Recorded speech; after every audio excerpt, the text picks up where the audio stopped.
Au tout début, en tant que jeune padawan dans l'étalonnage, il y avait un sujet qui me faisait un peu plus peur que les autres, surtout un peu plus complexe, c'était le color management. Et je peux comprendre pourquoi. C'est un sujet qui est assez complexe.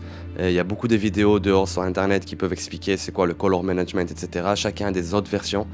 Aujourd'hui, mon but dans cette vidéo-là, c'est vraiment d'éclaircir et un peu démocratiser le côté du color management dans DaVinci Resolve. Et pour moi, c'est le premier processus à savoir quand on rentre dans le monde de l'étalonnage. Donc, même si tu es pas du tout dans le monde de l'étalonnage, juste tu filmes et tu veux rendre ton image plus agréable à l'œil et dans la façon correcte qu'elle doit être reproduite sur nos écrans, cette vidéo, elle est pour toi. Par contre, cette vidéo-là, je veux qu'elle soit courte, qu'elle soit condensée et essayer vraiment de rentrer tout le sujet en manière la plus simple, la moins, on va dire, complexe qu'on peut dans une vidéo, mais je pense que ça va être compliqué parce que je veux rester en dessous des barres des 10 minutes.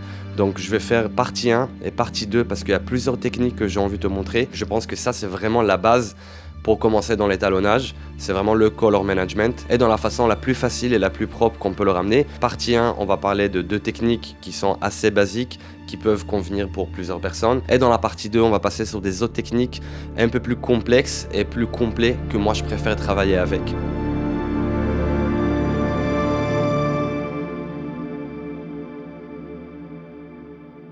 Comme tu peux voir sur mon écran, là maintenant, j'ai plusieurs plans qui sont complètement en log dans la façon comment nous on les connaît.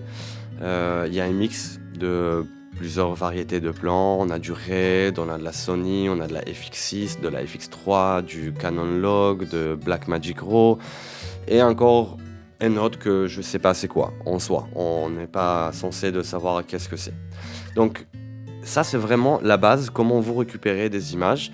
Et on a une façon la plus simple, comment moi j'ai commencé avant au tout début il y a beaucoup d'années à étalonner des images, c'est on va aller directement sur notre page d'étalonnage et là on va commencer à deviner à peu près comment l'image elle doit être. Donc on va rajouter un peu du contraste, un peu de pivot, on va faire un autre node, on va rajouter un peu de saturation et voilà, on a reproduit une image qui a l'air un peu correcte à l'œil nu. Malheureusement, c'est une technique, mais cette technique, elle est pas bonne et je vais t'expliquer en fait pourquoi. Mais tout d'abord, c'est quoi du log? Et c'est quoi du color management en règle générale? Juste pour qu'on comprenne un peu le concept de color management et du log de l'image.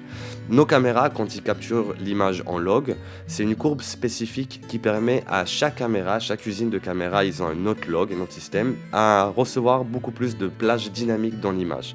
Et normalement, dans les caméras professionnelles ou même semi-professionnelles, aujourd'hui c'est beaucoup plus démocratisé, presque toutes les caméras, ils ont une option de shooter en log et du coup on gagne de plage dynamique. Mais vous avez aussi l'option de filmer en Rec 709. Le Rec 709, en soi, c'est juste une standard de comment nos écrans à nous peuvent reproduire l'image. Donc quand nous on va filmer en log, on va utiliser notre caméra à avoir plus de plage dynamique, mais malheureusement notre écran de travail à la maison ou la télé ou peu importe ce que vous utilisez peut pas reproduire une image en log. Donc il n'y a pas une communication entre ce que la caméra a filmé le jour J et ce que notre écran de référence peut reproduire. Et tout le but, il est là. Comment je fais pour communiquer entre ma caméra à mon écran? C'est là où que le color management va rentrer en place. Tous ces détails-là, il n'y a pas besoin vraiment de se rappeler maintenant, c'est pas important. Mais ce qu'il faut se rappeler, c'est qu'on a besoin de communiquer entre ce que la caméra a filmé et ce que notre écran peut reproduire. Et d'ailleurs, pourquoi c'est pas bon de travailler dans cette méthode-là?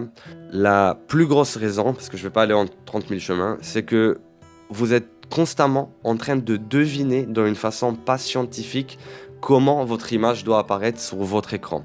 Donc même si vous avez une image de Blackmagic, après une image d'une RED, comme par exemple ici, il faut tout le temps constamment deviner comment l'image elle doit être reproduite pour que notre écran peut la lire et que les gens après peuvent l'apercevoir aussi sur leur écran à eux.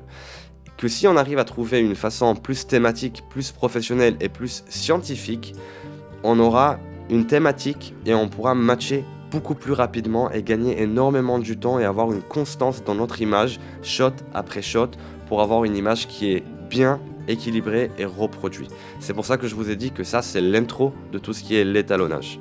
On va réinitialiser ce node-là, reset node grade, et je vais vous montrer où est-ce que ça se passe. Elle est ici dans notre Project Setting et du coup ici on a directement la troisième langueur, c'est le Color Management. Là maintenant, en soi, je suis dans Color Science DaVinci YRGB, qui veut dire que je ne suis pas du tout dans un système de Color Management. La façon la plus simple, et c'est cette méthode-là que je vais t'apprendre aujourd'hui dans cette partie 1, c'est de travailler avec DaVinci YRGB Color Management. Et automatiquement, on a ici Automatic Color Management, il est coché. Color Processing Mode, on veut du SDR, parce que c'est ce que notre écran il peut reproduire, pas du HDR.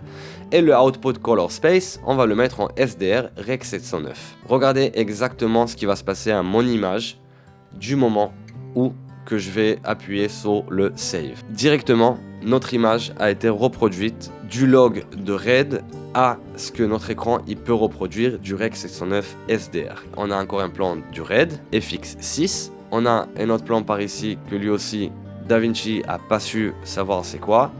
Et on a du Blackmagic Raw que là DaVinci a su exactement qu'est-ce qui est ce plan. Et on a ici un autre plan qui est juste de base déjà du SDR Rec 709. Ça c'est une image qu'elle a déjà passé ce processus de color management et que je l'ai rajouté dans ma timeline. Ça peut être quand vous travaillez avec des choses d'archives, etc., que vous recevez des images qui sont complètement déjà color managées et ils sont déjà exportés en tant que SDRX 709 et que nous on les remet sur notre timeline. Mais comme tu peux le voir, il y a plusieurs plans que DaVinci n'a pas reconnus. Parce que ça c'est un processus que DaVinci fait automatiquement en dessous le capot. Mais par exemple, ce plan-là, il n'a pas su. Donc, qu'est-ce que tu fais dans ce cas-là? Il n'y a pas 30 000 chemins.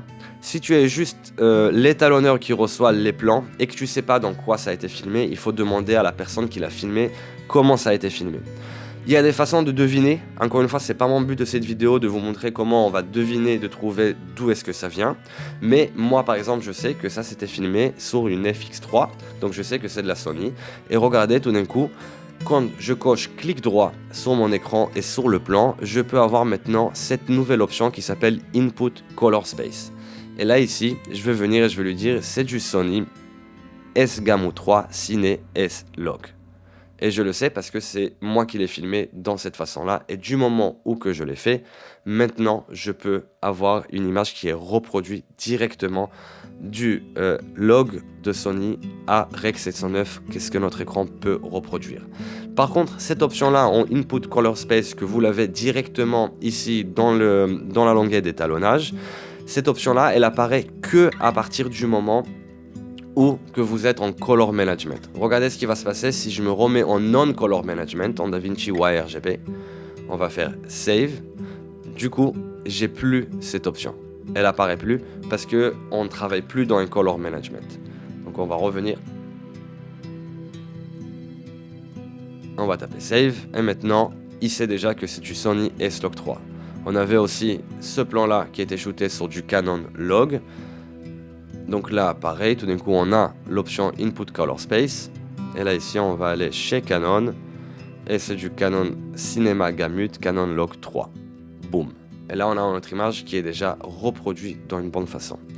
Ce qu'il faut savoir, c'est que à partir de maintenant, tout ce que vous faites dans votre espace d'étalonnage, vous allez complètement travailler dans une façon color management. Ça veut dire que tout ce qui est dans votre pipeline, vous allez travailler en dessous du color management. Pourquoi c'est important de le savoir? Parce que quand on va travailler dans Rec 709, comme tu peux le voir juste ici, le color space de Rec 709, il est beaucoup plus limité que le color space qu'on a dans DaVinci YRGB Color Management, qui est beaucoup plus grand par espace colorimétrique de chaque log de caméra. Ça veut dire dans le Canon Log, il est beaucoup plus grand que du Rec 709, du Sony S-Log, il est beaucoup plus grand que du Rec 709, du Red Log est beaucoup plus grand aussi que du Rec 709. Tu as compris ce que je veux dire.